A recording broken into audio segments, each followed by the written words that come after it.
All right, welcome back to another episode of Square State Sandlot. Um, what's starting to turn into a trend, we actually have a guest with us today. Boom. A big blast from the past for me. Me and Raph were in school together, God, forever ago. Sixth grade, I think, was the Yeah, last great. last grade we were in together. Um, so I guess to start off with, Raph, give us a little background. Obviously, we focus mostly on sports here, but give us a little background on your teams as if the picture doesn't already tell us. But Yeah, so well, childhood was in the mountain states, so I got the Rockies and the Avs. Um, it was always the Niners. Then like moving around everywhere, but high school and college was in Tampa. So, the Rays and Lightning and the Bucks grew on me a little bit there. Um, so now it's a bunch of mix, especially with being back in Montana.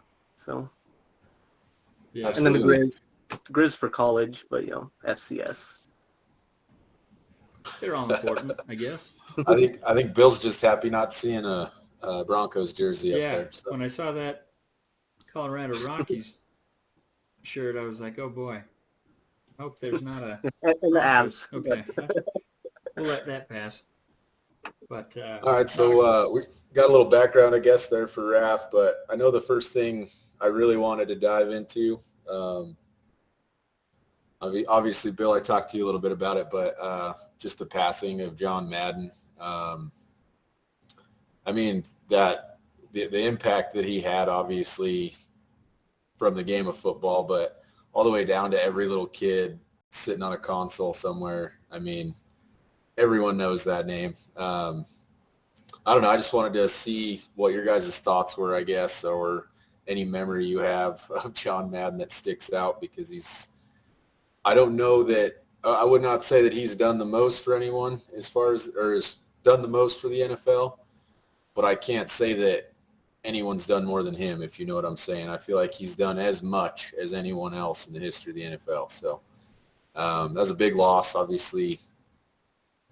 Bill, I know he's got a sweet spot in your heart, but yeah, uh, Raph, I'm gonna have you go first yeah, because absolutely. I think with connection to my team, obviously I've got quite a bit I want to say about him. So Yeah, okay. So, I mean, if you hear his voice, that it's NFL. It's football. Like it's got to be the most recognizable voice as far as football is concerned. Um, as far as the football, computer game, video game stuff, Joe Montana Sports Talk Football, Sega Genesis. That's me. That's kind of where it stopped Uh, and started. I love So, it. um, but yeah, yeah, his voice is so iconic. It's crazy. Oh yeah, I mean everything. Even like I always laugh because of like the Tough Actin' Acted commercials. yeah, I mean his voice is so iconic and been used in so many different venues. Um, I mean for me, it's not even a specific, um, I guess, moment, but you can't talk about him without talking about the drawing board. And oh yeah, I mean the things, the one I saw after he passed that made me, kind of remember back to just the crazy shit that he would do. But I think it was Troy Aikman he was making fun of, yeah. The lack of and facial hair. that he couldn't grow facial hair, so he started drawing in sideburns and a mustache, and like it's like his pen, there was nothing off limits, and Yeah, the lines would get so crazy. But at the same time, like I do feel like he made the game more accessible and exciting from the booth. There's a whole generation of kids like you were saying that voice will forever be tied to the NFL. So I don't know. well, That's my biggest thing, I guess, is just the scribbles. the funny thing to me is like how many kids these days won't even know that he was a coach or a broadcaster. Like the only reason they're going to know the name Madden is because It's of a video the game. game. And like he hasn't been in the game for what, the last 10, 15 Long years. time. It's been a long time. Um, and that's the thing. Like obviously he came up with the Raiders as their head coach, coached there for 10 years, never had a losing record. oversaw some of the most successful football that we've had, and really, I mean, we haven't really returned to that level other than Tom Flores that succeeded him. So, like, all the positive Raiders memories for me are not even me watching it, just going back and watching the old film of back in those days. So, and yeah, I mean, 10 winning years in a row. We've had one winning record or one winning season since 2001. So I think we could use Madden back on the sidelines. Maybe we could try out one of his sons or something. I don't know. But no, for me, I mean, I've literally played every year of Madden since the very first one, and like I still play it almost once a week at least to this day. So it's obviously been a big part of me, my childhood, and even now into my 30s playing that game. So I will definitely miss him, and the reason I was actually a couple minutes late coming on is because I didn't get to catch the All Madden broadcast when they did that. I believe it was on Christmas Day. Yeah, pretty sure. Yeah, it was Christmas Day, so I missed that, and then after he passed away, they decided to rerun it, so I made sure I got it in the DVR, and I just finished watching it. So obviously that's a great tribute to his life, and yeah, like you said, him drawing on that teleprompter, man, you just see the steam coming off the lineman's head, and he was circling their head. Now that's how you know they're playing football right there. And then obviously you've got the commentary where he's always adding sound effects and everything. So he was just everything was boom. He was just a bigger than life personality, and he was just a really great guy. So the NFL is definitely going to miss him. I think he was definitely one of the big ambassadors in getting the league to where it is today. Like you said, I don't know if he's done the most for the league, but I think you could argue that he has to get it to where it is today. So anything to add to that, boys? I think everybody put it very eloquently. It's just, I mean, he's up there with the Lombardis. I mean, he's in that conversation just because of his impact over the years, and he never really left. And I don't know. I think his Hall of Fame speech, it probably summarizes him in a nutshell. He's one of my favorite of all time Hall of Fame speeches. Yeah.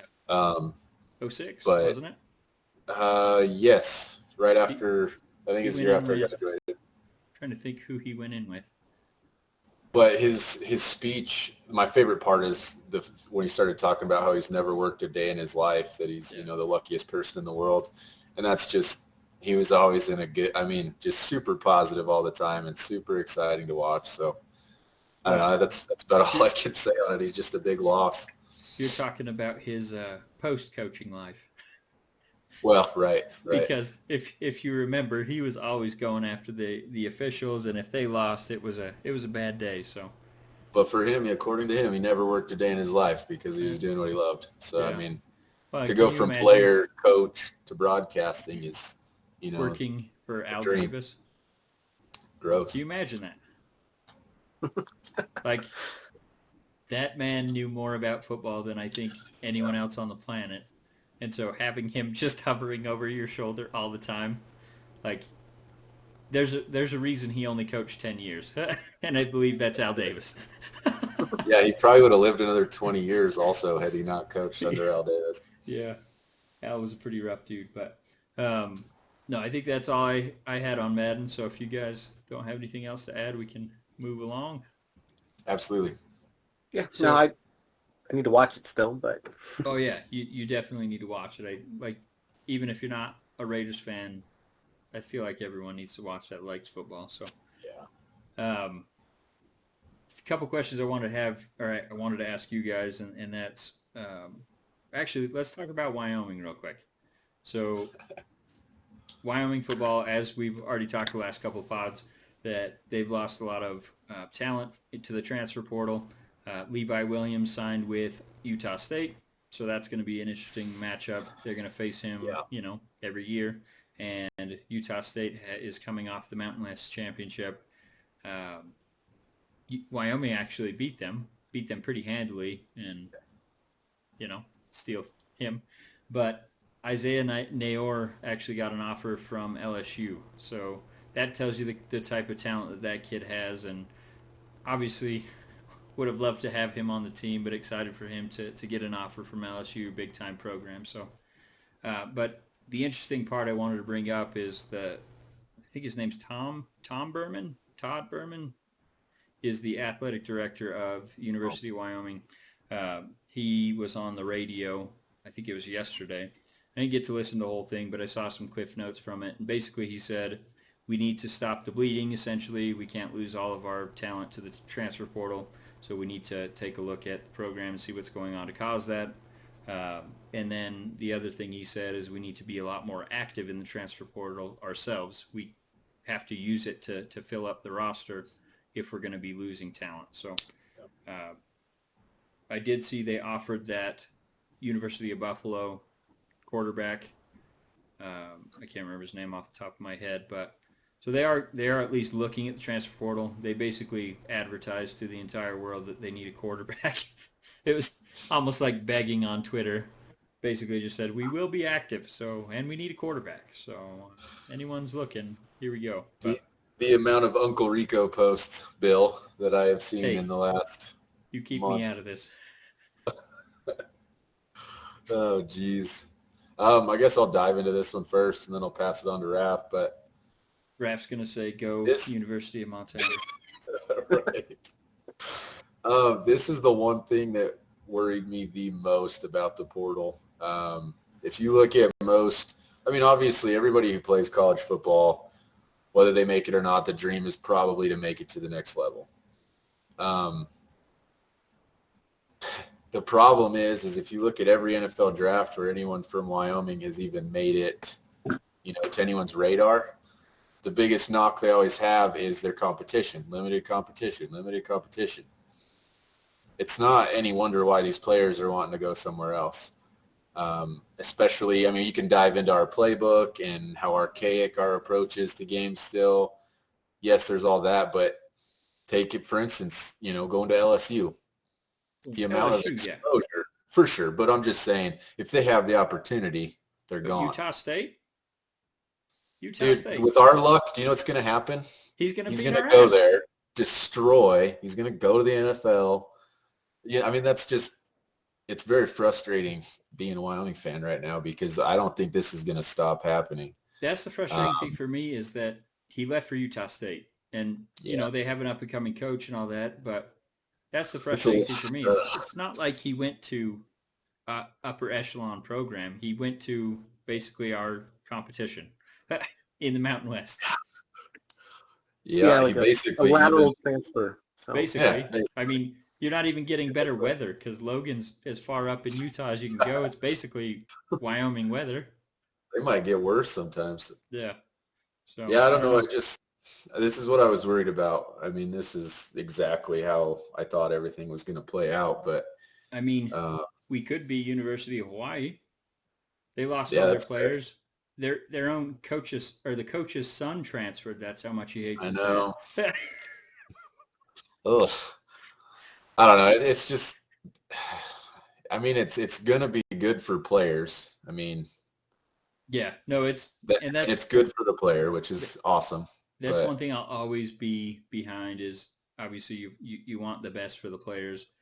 Programs will be there no matter what. So if the players have an opportunity to increase their life or whatever, I'm always for that. But it definitely sucks being on the end where Bull's running off all the offensive talent. And, Xavier Ballade, that guy, I think he was on some NFL radar at least. Oh, yeah.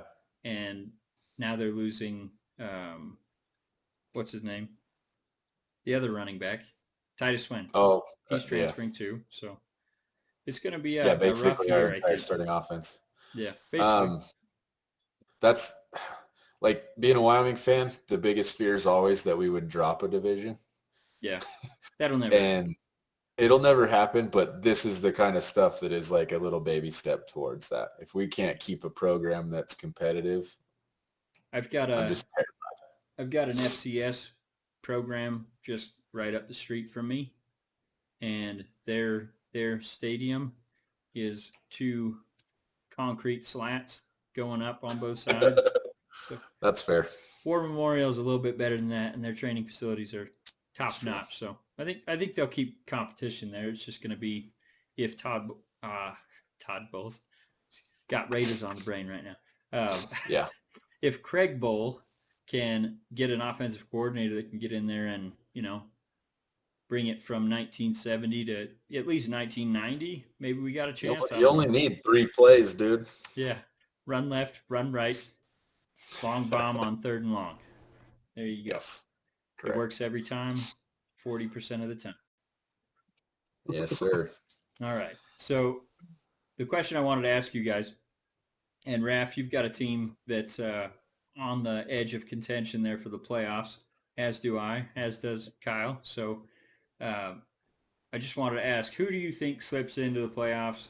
And then do you have any surprise teams that you think might sneak their way in there? Man, that's tough. This is setting you up for the San Francisco 49ers Super Bowl. Yeah, go ahead, Raph. Go ahead. All right. Well, let me see here. As far as like surprise teams, it's mostly surprise failures this year. Yeah. Like the Dolphins start was really bad with 1-7. They were like 10-6. I thought it was gonna be Dolphins and Bills battling out the whole time. And I did not expect the Seahawks to be so bad this year. For sure. But other than that, I guess it's just surprise. Like the Ravens, they've been injury marred, so they're not doing good. But other than that, how well they've done, even with the injuries. Yeah. But not as dominant as I thought they'd be. But all the good teams are kind of like the same good teams from last year. The Patriots are a little surprising with the rookie. Yeah. But, I mean, I guess what do you expect? The Bill Belichick and stuff. So I guess they're kind of one surprise for me. No, I agree. Do you have your Niners making it into the playoffs? I was just going to ask that. Not because we earned it, but... Well, that's a big part of the playoffs, though. You've got Trey Lance. He's probably going to start because Garoppolo hasn't practiced all week. Yep. Just had surgery, if I'm not mistaken. Is that correct? No, they haven't done surgery. Okay. Like, so he's just trying to play I know it's like he's got a thumb thing, and because like I guess with the thumb tear, like sometimes part of the bone comes off or something. But I wouldn't be that worried. But then the Texans did really well last week. Yeah, they did. Now I don't know if Lance can cut it, but hopefully he learned more of the playbook because Shanahan likes to be overly complicated sometimes. Yes. Then I also, there's that thing with Garoppolo when he was leaving the Patriots where he knew he was going to be leaving, so he didn't want to play anymore because he, didn't want to get more hurt. And then with the media, always asking him, like, oh, how's your replacement doing? Is he learning everything? Yeah. That's whether, consciously or subconsciously, that's got to wear on him too. So who knows what's really going on with that situation, but I guess we'll see Sunday. Yeah. And the funny thing is on the other side, the AFC, literally 13 of the 16 teams are still in the race. Like you got Broncos, Browns, Steelers, all probably, I don't want to say eliminated, but it's going to be a real tough road. It's a tough road. You guys have the benefit of you don't have that 8th loss yet. You've got 7-1. Broncos, Browns, they're sitting at 7-8, and been telling you guys all year, Broncos ain't shit. No one believes me. I guess Broncos are a little surprising because their quarterback situation has been up in the air. Yeah. Like all last couple of years. So for them to do as good as they have been, I guess is kind of surprising.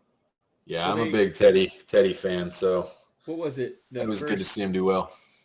Was it the first 5 weeks they were like 5-0.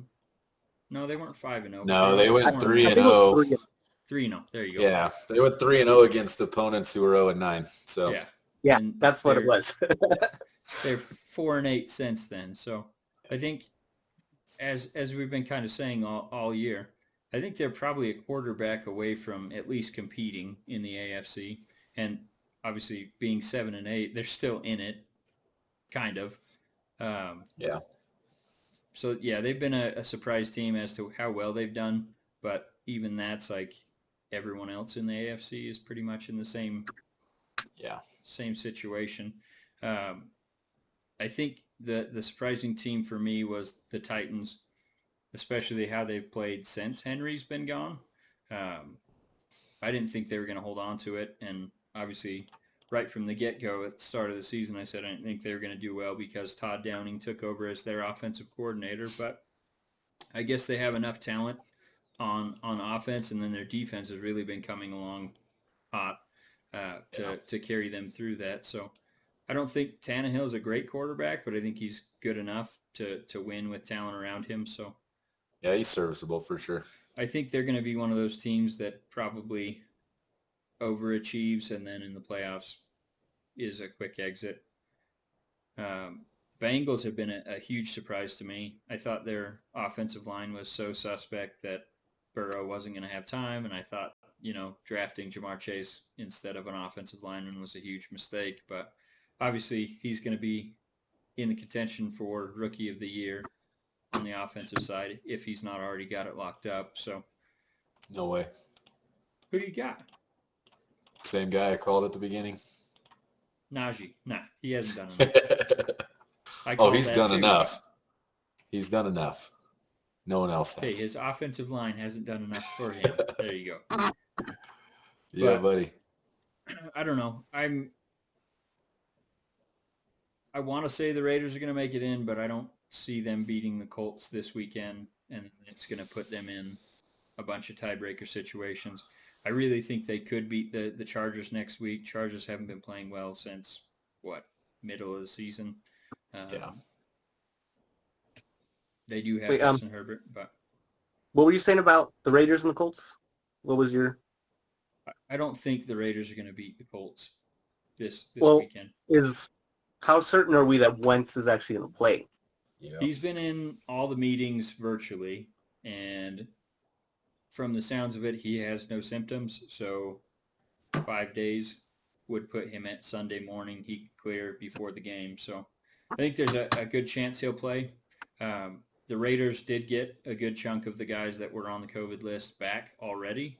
So they'll be close to full strength. I mean, obviously you got Darren Waller. He just got put on the COVID list, but I think him and a couple backups are the only three that are on the COVID list right now. We got Brian Edwards back, so we should be at pretty much full strength. Colts, I think they got Darius Leonard and all the guys that they said were going to miss this game until the protocols changed. So I think it's going to be pretty much full strength Colts against full strength Raiders minus Waller. So,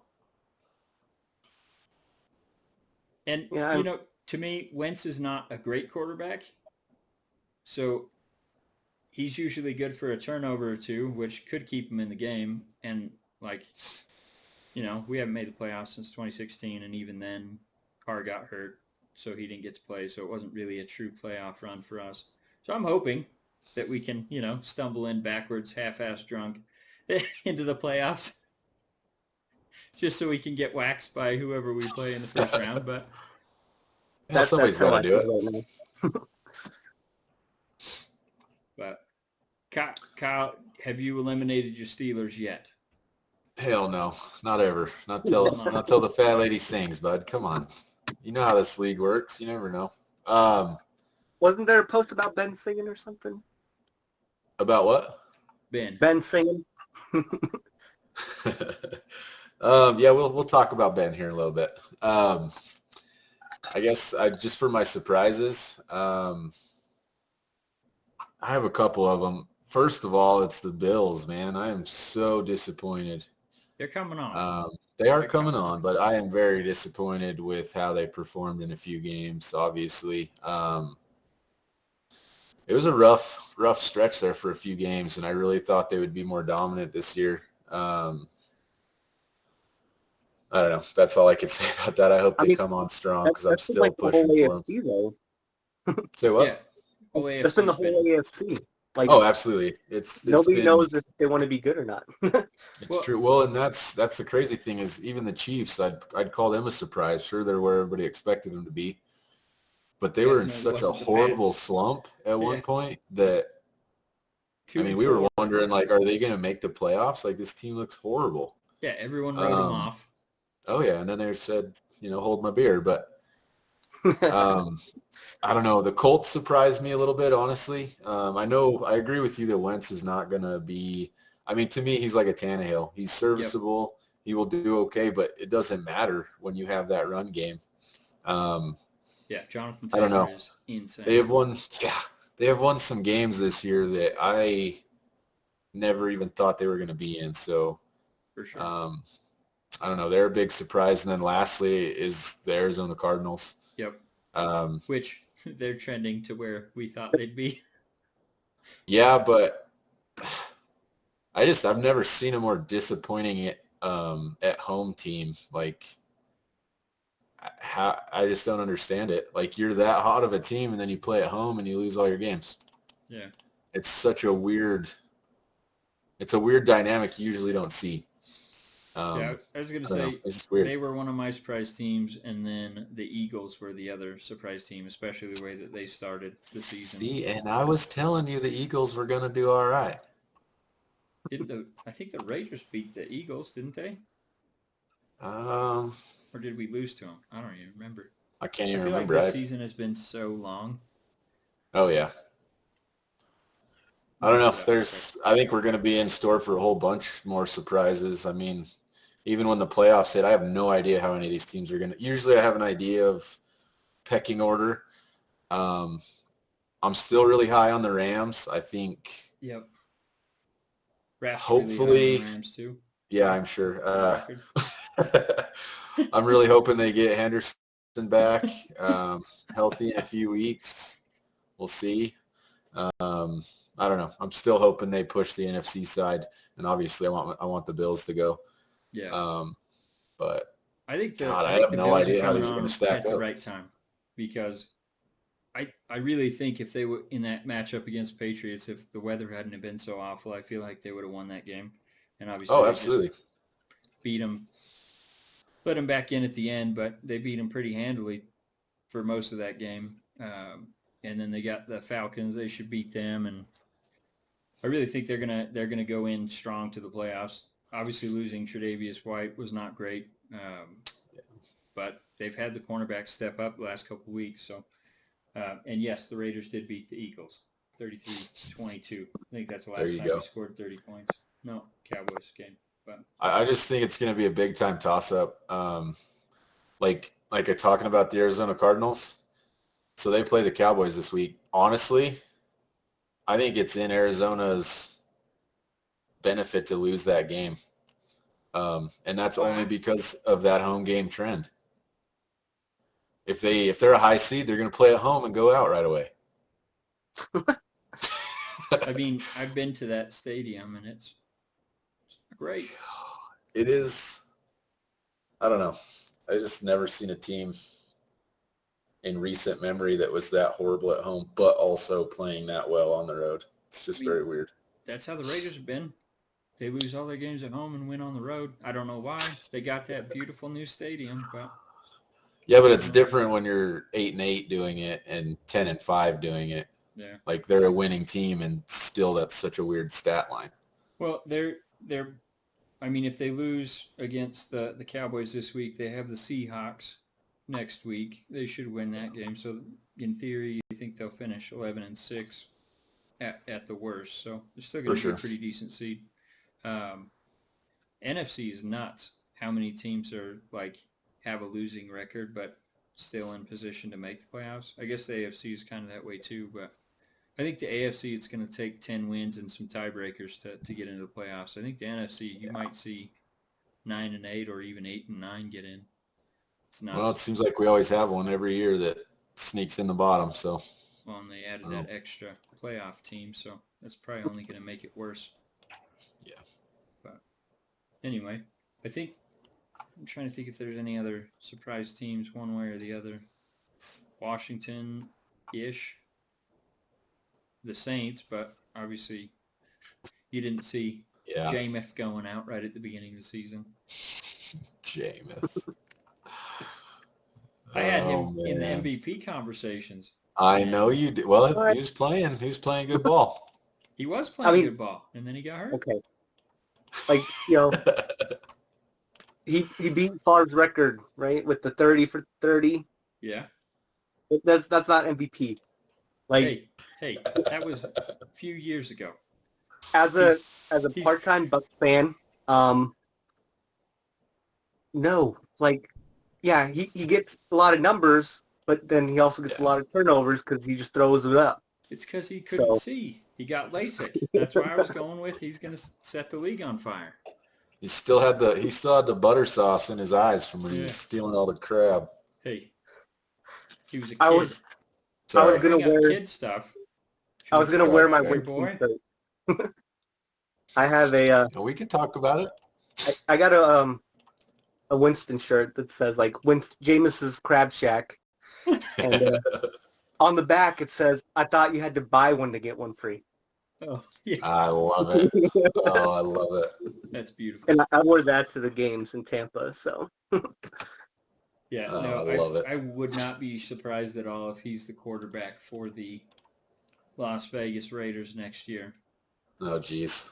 What about Mariota? Nah. Oh. I mean, if you want to bring Craig Bolin as head coach, then it would work, maybe. Yeah, that would be. He'd probably fit in, really. He really would. Just run the triple offense and then just be more of the same, whatever. And then when he pulls his hamstring in the first game of the season and misses the rest of the year. No, I really think Carr, like you said, I love Carr as a person. I think he's a good quarterback, but he's not one of those that elevates the team around him, and that's what you need to do if you don't have a superstar roster built around you. And that's one thing the Raiders have not done in 20 years is build a good roster. So he's not going to elevate them and bring them to the next level where they need to be. And I thought things were looking good, and then, we've had the Ruggs situation, and then obviously Gruden. That's a hard hit, Ruggs. Yeah, Ruggs was, he was just blossoming into what we thought he would be when he got drafted, and yeah, devastating what happened. But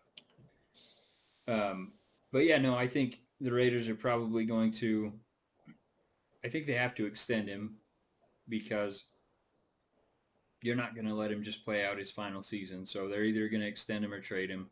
And I think one of the places where he could actually succeed and have a lot of good luck is New Orleans, because they have that strong defense, and then they have some good pieces on offense, especially Kamara.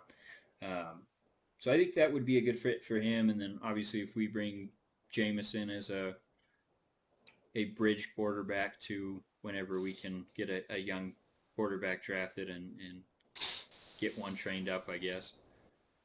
But I don't know. That road's not looking very good. I don't really hear that much about any prospects coming up. No, it's definitely a weak quarterback class from everything I'm hearing from all the scouts and everything. It's not a strong class, but they've said that before, and you've had players come out and just shock the world. I'm not saying it's going to happen for the Raiders, because it hasn't for 20 plus years, and we've usually been picking at the top. But I think Jameis could be a solution to keep. I don't think he's going to do any worse than Carr's done in terms of keeping us in games and things like that. So he could be a nice bridge quarterback for 2-3 years, even if we have to wait a season to draft someone next year. So I don't know. There's a lot of situations that could happen. Obviously, bringing Carr back, it's not going to hurt the team. He's on a team-friendly deal for at least the next year. So,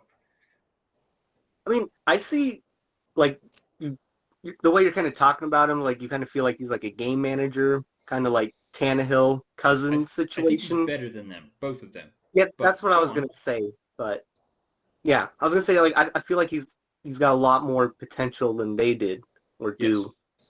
for sure. He's definitely Um, in that second group. I I mean, would he's say, between those guys and the top quarterbacks, basically. yeah, he always gets compared to like Garoppolo and Cousins and Tannehill and that group of guys. And I think if he's in that group, he's the top of that group.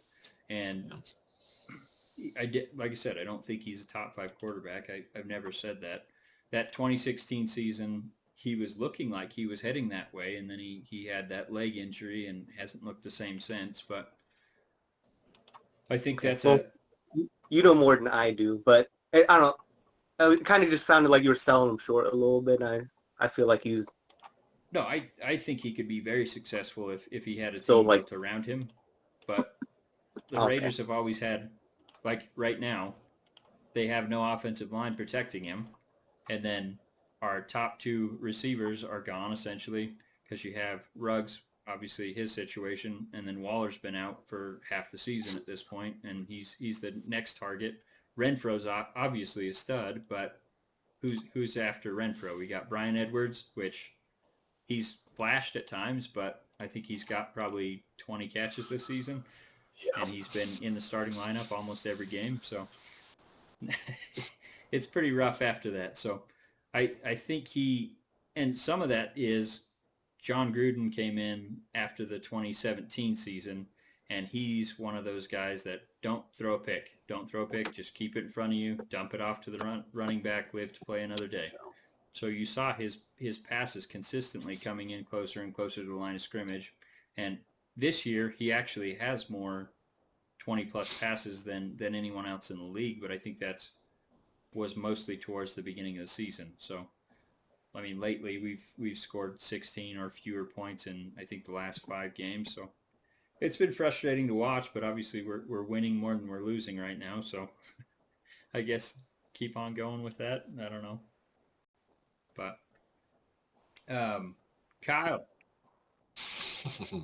Big Ben, he held a little press conference the other day. Maybe it was today. I don't remember. But he basically said this is probably his last home game.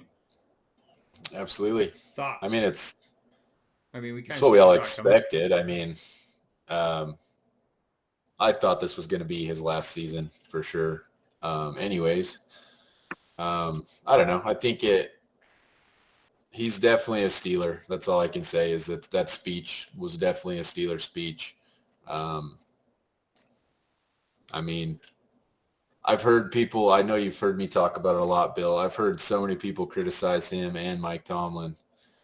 And for the life of me, I will never understand how any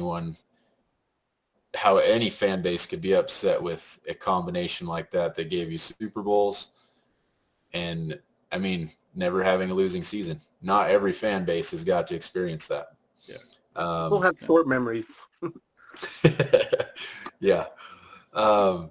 I don't know. I mean, I think it was good for him to come out and say it. I'm hoping that it gets the team fired up, gives him a good send-off.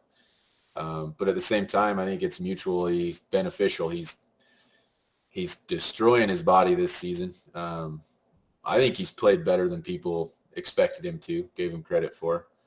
I'm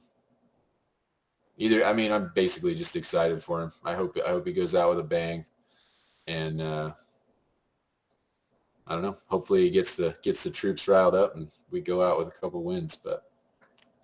And then I hope you trade Mike Tomlin to the Raiders. Dude, that's what I get. I've heard it from so many people that they're like, we need to fire Tomlin. We need to fire Tomlin. I'm just like, no, I think that guy's a damn saint. Like, I cannot even imagine being in that locker room when he had AB, Le'Veon Bell. See, and that's the crazy thing for me is that's one of the things he gets criticized for. And I'm like, dude, he kept the ship afloat during that. Yeah. Like, what more do you want? I don't know. I'm a big fan of both anyways, but I guess back to Big Ben, I feel like he deserves every bit of this season. I told you from the get-go I wanted to see him play. So win, lose, whatever. This was his season. We'll figure it out next year. But I mean, I've seen speculation on where he might play next year if it's not with the Steelers. I don't think that's going to happen. Yeah, he's going to retire a Steeler. But I do think this will be it. So hopefully he gets one more win against the old Browns for sure. Yeah. Do you think he'd have any interest in coming back next year as a backup / mentor for whoever they're bringing in? I mean, you guys don't have a quarterback room. I do feel like that would be the only way that he would continue to suit up and play is in a role like that. Yeah. But at the same time, I also think I was surprised for him to come out and say what he said. I mean, I thought it was all true. I expected it all, but for him to come out and give goodbye. I'm not going to say a final word, but it's basically saying, final curtain kind of thing. I think he'll be done, and I think he's ready to be done. Bad thing is, like, if he came back next year, he's still the best quarterback on your roster. Oh, absolutely. Make a trade or something. I've seen a lot of speculation, Russ to Pittsburgh, which I think football-wise it makes a lot of sense, but I don't know if that's where he wants to be, so to speak. Because I've seen. I was just going to say the two big names that have obviously been heating up has been Russell and Rodgers, but there's so much in play for both of them that I don't know. Speculation is speculation at this point. I can't see Wilson on any other team. Like they had one bad season, all of a sudden it's clear the slate. Well, I hate the Seahawks, but I don't think Russell's going to go anywhere. I think he'll be gone because I think Carroll's probably going to get shown the door as well. And I don't think he's going to want to be part of a rebuild. Like, they had a winning season last year. That makes sense. Yeah. They had a winning season last year, and he wanted out. So I think he's really going to want out coming off a losing season and a possible rebuild. So, well, and that's the thing. Know where. And he's not playing good football, and I don't know if it's because of his finger or what's going on, but he's playing some rough football, like the worst I've seen in his entire career. So yeah, well, and that's the thing with both those guys.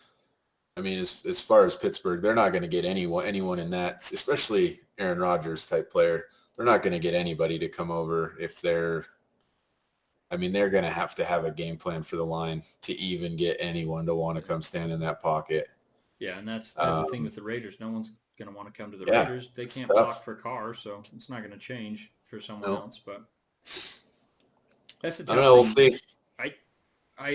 Did you see that little snippet from Rodgers where he basically said he doesn't know if he's going to come back after this season? Yeah, I did. Typical Rodgers. I don't think it means shit. No. It's typical Rodgers. Okay. Are you kidding? I mean, look at where he's at. There's no way that dude. Well, he did say go out while he's still playing well. He doesn't want to have to be forced out, essentially. And I get that, but he's not just playing well. They're the number one seed. Yeah. Like, I just what I know him as. Oh yeah. No, I just think this is what he does. He's literally in a chess match with their management at all times. Everything he does is a chess match with that team. Well, he already won that battle because... Well, yeah, but he's not going to quit playing. That's my thing. Bring in Randall Cobb or I'm gone. And then they bring in Randall Cobb the next day. And they wrote a check. Yeah. I really do think it's just posturing. He's also the kind of player, too, like he could literally be doing it just to mess with them. Like... I guess. It's how he is. He's never been one to refrain from saying what's on his mind. But I can't see him going somewhere else and ending up like in a Brady situation where he can go win a Super Bowl. So I don't think there's any other team that he can switch to that's like in the market for a quarterback, but also in contention. And it's going to kill me to say it. I knew this is coming. The Denver Broncos. Yeah. They've got a good enough defense and they have, look at all their receivers. They got Sutton. They've got Judy. Noah Fant's actually a pretty good tight end. Like, they've got weapons. They're also in a similar situation as the Raiders, though. They don't have an offensive line. So if he says, hey, get me an offensive line and I'll come there. I mean, they obviously have the salary cap to deal with there too, but he basically made his contract with Green Bay that he can opt out, I think, after this season if he's not traded, or I can't remember the exact wording for it. Well, and your exact reasoning for the Broncos is actually what the reasoning for the Steelers is. I mean, there's two angles to that. I mean, if the team were to make, and I'm not saying this is happening for the record, but if the team were to have a plan in front of him, this is what we're doing with the line. I mean, if you look at the team, running back's not a problem, tight end's not a problem, wide receivers isn't a problem, and that defense is not a problem. The problem is the defense is on the field all the time. So if you could literally take the team and only spend on line, I mean, obviously there'll be other moves, but if you could bring in some big boys, some veterans, and then draft some really good linemen, I mean, you can make the same argument. I don't think Rodgers is going to suit up in Pittsburgh, but it's the same argument that Denver could make. Well, but I also agree with Raph. Like, I don't see him stepping in somewhere and pisses me off having about the the same Broncos success. Is they basically bought those last two Super Bowls with Manning, or last Super Bowl. They had two with Elway, but yeah, that's true. So, like, Elway's whole GM success story has been just courting Peyton Manning, because literally because it's been downhill ever since. Garbage. He's been moving his way out too. Like, he failed control, up. So. He failed up. Yeah, hey, I can't do this job, so let me just be the president and make more money doing less. That's great. Yeah, totally. Sounds cool to me. And then I'll put my ugly horse face, on every billboard you want around Denver. Well, he is a Bronco. What do you want from him? Jesus. Yeah, that's a match made in heaven right there. But no, I really think that's the thing that scares me, is if they can get Rodgers, they're probably going to win another Super Bowl. And nothing would make me more sick, because obviously I hate the Broncos. But I just don't think. Raph, I hate the Niners too. But, I mean, hey, that Bay rivalry. Yeah, that's going away a little bit. Like, we don't play nearly as much, but and it doesn't help with me and Bill's early childhood, especially like elementary school. Basically, there was your oddballs like me and Bill, and then every other person was a Niners fan or a Cowboys fan. Or Broncos, because we lived in Wyoming. But, I mean, we're in Wyoming, so. I mean, that helps some of the animosity, I know, especially locally towards those two teams, but whatever. Yeah. San Francisco's been fun to watch for a lot of years, or at least, were, and then kind of had a bit of a resurgence, but I don't know. I'm still waiting for ours. I mean, my dad got to see all the success of the Raiders, got me hooked on them, and they haven't done shit since. So thanks, Dad. Well, so when was your last real impressive season, Bill? 2001, 2002. I mean, we went 12-4 in 2016, but like I said, Carr got hurt in the game right before the playoff game, so it wasn't even like a real chance at the playoffs. Yeah, that was a rough go. I forgot about that. We lost to the Texans that were garbage with Connor Cook at quarterback. So the Eagles won a Super Bowl with the backup. Yeah. That's true. But it was I don't know if I should say this, but it was Nick, big Nick. Oh, come on. You love him. Big Dick Nick. That's his nickname. Yeah. Don't know why. That's probably why I'm also picking the Bears over the Giants, because of him. Yeah. Yeah, they got a better quarterback situation at the moment, so. You like Justin Fields, by the way? I mean, that's too early to say, but I'm just saying, with the injuries that the Bears and Giants have at QB right now, like for next week, I'm taking or this Sunday I'm taking the Bears. But Yeah. I'm just asking if you like Fields, because I like him. I think he's got upside for sure. I think if you get Nagy out of there, he'll do a lot better. Yeah. I mean, yeah, he got rushed, which For sure. Sucks for him. But I'm not a big Ohio State fan. Yeah. I don't like Ohio State fans. Agreed. Agreed on both levels. But I do like Bosa though. So Weird. So I mean, like, I didn't want Justin Fields on the Niners. Yeah. But you got Trey Lance. How you feeling about him? That's it. Like, I don't want him rushed. Like, a bunch of Niner fans are like, put him in. And I'm like no, like every other rookie this year have cost their team. Like, there were like 0-9 rookies, like, at one point and stuff. And like no, he just let him sit a little bit, then put him in. Like, I know, like, Garoppolo's not the long-term answer anymore, but Never well, will. and your quarterbacks that can come in and start day one. I mean, you're talking about like generational talents. There's very few quarterbacks that have ever successful. Even the ones that had successful careers had rocky starts. Yeah. That's one thing. Me and Bill have talked about this too. It's one thing I absolutely hate about the league is this put them in mentality. They do it with coaches too. I mean, you basically have a 2-year window to prove yourself. And you have less time if you're a quarterback before you're written off. So for the sake of the kid, man, I hope they give him some time, let him develop. Yeah. Yeah. Otherwise, you end up getting hurt like Robert Griffin and stuff, and then your career just gets shortened way too much. Like, you got to give him time. Yeah, so for sure.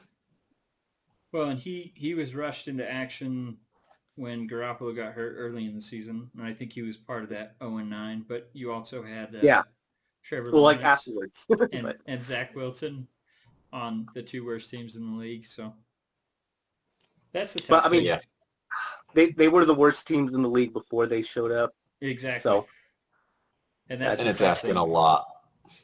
That's like, I still think, if not to bag on your 49ers, but if Alex Smith would have went anywhere else, I feel like he would have had a very successful career, especially at the start. Obviously, towards the end of his time in San Francisco, he was playing very well, and you guys started to do well, and then he got hurt, and they said, we like this number 7 a little bit better. So, true story. Yeah, but I mean, that's it. Like, all the new quarterbacks are like running quarterbacks until they get hurt. So except Mac Jones. That's true. Yeah. Well, I mean, that's Belichick though. So yeah. And all the cameras and stuff that they have at all the other stadiums and whatnot. I will admit, I am also surprised with how well those guys did, but at the same time, man, he'll always be competitive. It doesn't matter who suits up with that guy. Well, they're always going to be at least decent. And that's why I wasn't surprised how well they did this season. Not necessarily because of Mac Jones. Like, I thought he would do well for him eventually, not this quick, but they had all those opt-outs last year and basically reeling from losing Tom Brady. So I figured they would have a much better season. Yeah, it's a good. I mean, it's a bit of a statement season, really. So, speaking of Belichick, what do you guys think about his son? I mean, he speechless. He's got a lot of meme potential. Say that much. I love how he's being used in all those GIFs for, like, especially around Thanksgiving. Yeah, like that mullet has got to go, I guess, if he wants to be taken seriously. But I think he's next in line for the Patriots job, so better get used to him. Yeah, I mean, I can see that happening, but pretty interesting fella. I honestly, I don't know much about that would be crazy. How much he actually does. So That's a because tough like thing. Yeah, I honestly don't know anything about him outside of memes and pictures. So I think I don't know. They're at least saying he's running the entire defense, but you can't tell me Dad doesn't have a little bit of a say. yeah, no way. So, There's no way. but anyway, I think that's all I had. Other than wanted to bring up a little wild card topic here, and that's just asking you guys if there's any good movies, games, books, shows, anything like that that you've been super into lately. I guess I'll kick it off. Oh, yeah. go ahead, Raph. Go ahead. No, I was gonna say yeah. If Kyle could go first. Honestly, I haven't watched them yet. I'm a big fan of The Witcher, both the books and the games. So the first season was wonderful. I got to watch the second one. And then Wheel of Time, I got to check it out. I'm super nervous about it. I know Raph is also. It's so exciting to see. I mean, it's like Legend of Driss for you and me, Bill. Like to see him. that make its way to. Have you read them? Yeah, most of them. Like, So I follow something like that. that. If they were to make like Amazon made a TV show about that, I would be in heaven. But I'm so nervous every time because it's. Well, yeah. I mean, even like Game of Thrones, I love the books, and it was good for the most part. But then, I mean, it was a big letdown. And I mean, I get it. Fanboys are like the worst critics ever. And I still enjoy stuff. I mean, I'm a big Lord of the Rings fan. I prefer the books, but the movies were still wonderful. But those are my two, I guess I would say, is Wheel of Time and The Witcher. I need to get caught up on. I mean, so did you like the first season of Witcher? Because that's the only thing I know about The Witcher is the TV show. I did. I loved the first season. It is definitely not identical to the original storyline. They definitely they mixed up some characters and combined some things, and I mean, there's a lot of differences. But as far as the feel of it, I think they did an amazing job, and I think Henry Cavill was lights out casting. Because I watched season 2, and to me, it felt just like season 1, and I really liked season 1. So I feel like they've got the same essence, whether or not it's the right essence for the books and games. Yeah. But I mean, you got to let that go to a degree. I love reading. Growing up, my mom, being a librarian, obviously had its effect on me. But yeah, I mean, I'm always going to be a stickler for the books. It's always going to bug me when certain things didn't happen in the movies. But I'm glad to hear that. I really need to watch it. I need to get caught. I can't believe I've waited this long to get caught up. And then It's been hectic. Wheel of Time. Wheel of Time is my all-time favorite. I gotta hear this. I refinished book 1 just like yesterday. I'm like partway through book 2. Like I've been following Raph. Don't How do you spoil say his too name? much. I'm not going to spoil anything. Okay. Just like generalizations between the book and the show. He did make a bunch of disclaimers on like Instagram on his post that like, it's a 14-book series. They're all big books, like any Game of Thrones books. There's 14 of them, and they're trying to do it in as many seasons as Game of Thrones. So he told everybody, like, we had to make changes. We had to make cuts.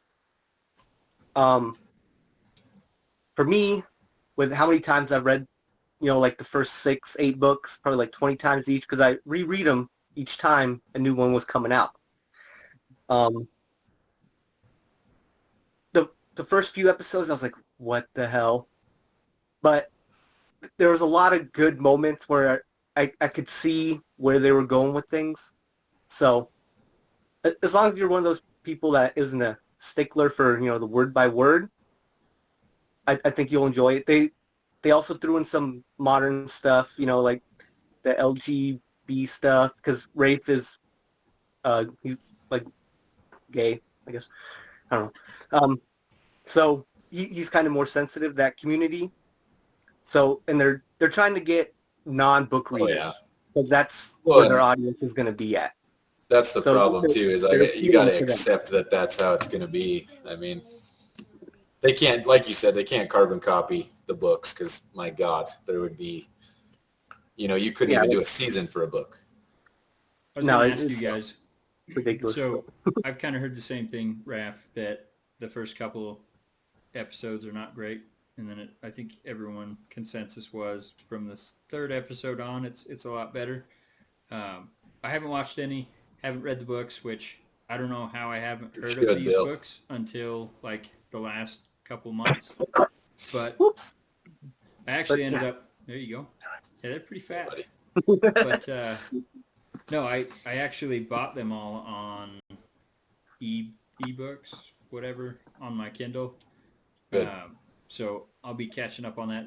But I was going to ask you guys, to avoid disappointment, do you guys typically watch the show first and then go back and read the books? I mean, obviously with Wheel of Time, you said you've already read all the books, so you can't go back in time. But go ahead, Raph. Give me your opinion. I got a very specific opinion on this.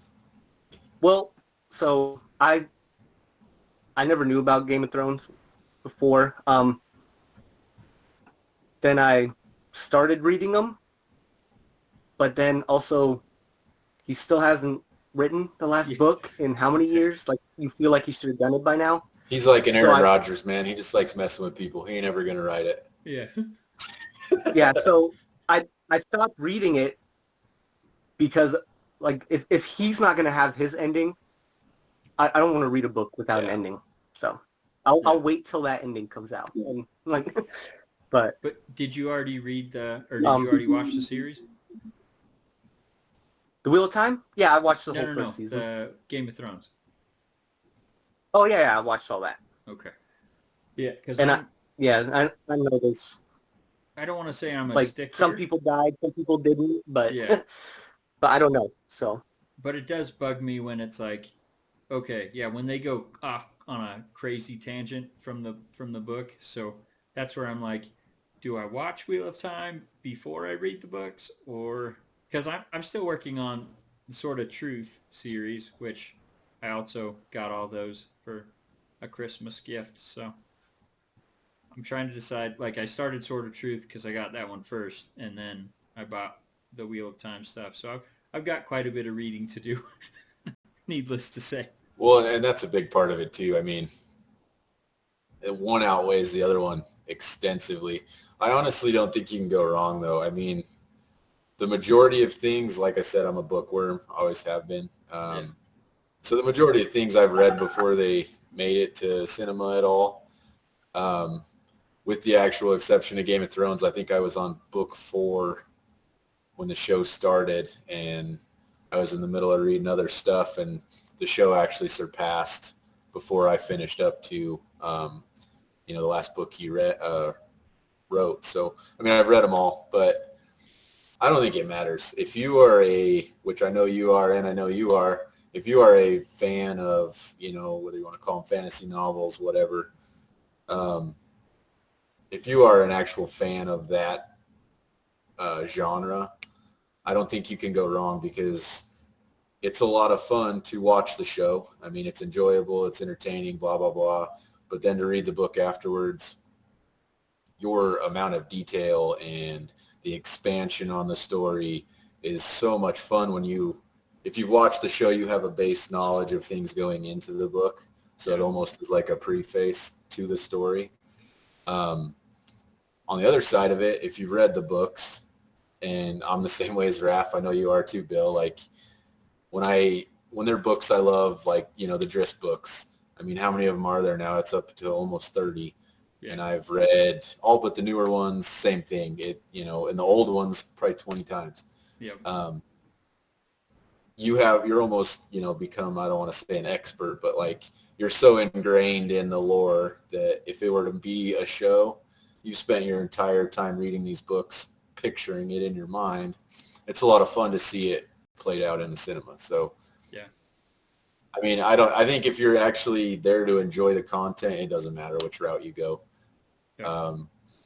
because I use Star Wars as an example. There's no group of fans I hate more than Star Wars fans, and I absolutely love Star Wars, but they're all absolutely stupid. Yeah. They spend more time hating and trashing on everything than just enjoying the fact that they're still making content. Yep. So I don't know. I just say do it both. Read it, watch it, whatever. Yeah, I had to leave some Facebook groups just because of it hadn't even come out yet, and people were just talking so bad about it. I was like, it hasn't even been aired yet. Just chill. But I mean, a lot of they do miss some small details in here and there and stuff, but yeah, like if you're good at separating them, then yeah, you gotta appreciate them both for what they are. Yeah, I think I'll stick with Sword of Truth reading, and then I probably start watching Wheel of Time and just get into that. But that'd probably be best because you got a lot of reading to do if you're gonna jump in Wheel of Time. But I think in terms of what I have, so I haven't really watched any great movies lately, but games, Ruined King, I played that, finally beat it, ton of fun, and that's set in the League of Legends lore. Oh. Never had played League of Legends before, but this is kind of a spin-off from it, so it's got a lot of the characters in it and all that. Ton of fun. And it's like one of those old turn-based RPGs, but they put a nice spin on it where it's not boring just doing the same thing over and over, I'll say. And then in terms of shows, Arcane is on Netflix, and that's based off the same thing, same League of Legends characters and all that stuff. So watch that. It's only got one season so far, but it reminds me a lot. I don't know if you guys watched Into the Spider-Verse, Spider-Man Into the Spider-Verse lately. It's got that same sort of artistic styling, so it's just really cool how they've animated it. And it's almost like graffiti style. It is a really cool art style. It's a ton of fun to watch, and I got super into it. I think I binged it in 2 days. So you guys should check it out if you haven't already. No, I already watched it. And, I mean, that's all I know about League of Legends, but, it's really good. If you like that and you have a PC, doesn't even have to be a high-powered PC, get Ruined King. I think it's also on Switch. I don't know if you have any games, but taps into that same. It's just a laptop and a PS4 right now, so. PS4 will do it, I think. I don't know if it's on there, but if it is, you should get it. I think that's all I had. Oh, we probably should have mentioned at the top that Raph is also doing the picks with us. I was going to bring that up, and he's doing quite well. Yeah, he's actually leading the league. But a little bit. I'm going to handicap him by saying he didn't have to go through those first 3 weeks like we did. So. That was rough. Yeah. That was rough. Yeah, okay. When you don't know what teams are going to do, you pick the Chiefs, and they suck. And yeah, when the whole league decides to suck, it was rough. But no, you've done really well, though, man. It's pretty impressive. Yep. Yeah, I've just been waiting on some of these COVID tests and stuff. It's hard. Well, we got to get them in. Playoff time, man. It's going to be crazy. I mean, there's huge implications. There's games tomorrow morning, huh? Yes. Yes, so there is. We got to get picks in before kickoff. There are games sticking with mine. Yeah, they moved. They moved the Thursday games to Saturday for the last 2 weeks of the season. I can't remember who plays tomorrow, but I thought everything was on Sunday. No, I thought they moved them to Saturday. Yeah, there's I thought they just 4 went Thursday games. No, I only see Sunday games. Oh, maybe and a Monday. Maybe we're not doing Saturday. Yeah, it's week 18. That's Saturday. They got 2 games on Saturday next week. Oh, okay. I knew there was Saturday games. I thought it started this week. I thought it did too. Okay, so we're good. Just got to pick by, and you won't know Wentz's situation until Sunday morning, right before kickoff. But I'm just sticking with my picks, whatever.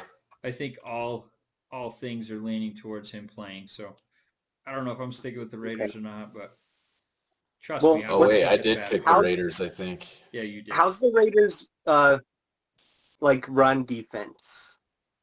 It's been garbage all year. But It's so good.